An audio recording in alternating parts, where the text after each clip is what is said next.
Firibgarlar sizning raqamingizdan foydalanmoqda. Ha, to'g'ri eshitdingiz. Boshqa abonentlar sizning raqamingizdan qo'ng'iroq qabul qilishi mumkin. Lekin bu aslida siz emassiz. Telefon cho'ntagingizda turgan bo'lsa-da, lekin kimdir sizning raqamingizni ko'rsatib turib, begona odamlarga qo'ng'iroq qiladi. Firibgarlik sxemasidan foydalanib, fuqarolarni aldash ham mumkin.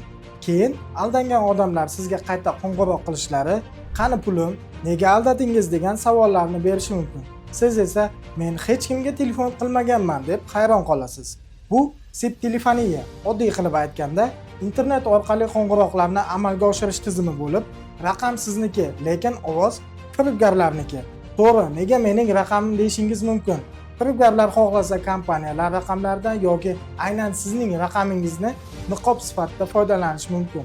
Bunday qo'ng'iroqlarni oddiygina qayta qo'ng'iroq qilish orqali tekshirib ko'rishingiz mumkin. Internet va ijtimoiy tarmoqlarda shaxsiy ma'lumotlaringizni joylashtirmang. Ayniqsa, shaxsiy telefon raqamlaringizni. Bizni kuzatishda davom eting. O'zingiz va oila a'zolaringizni kiberjinoyatlardan asrang.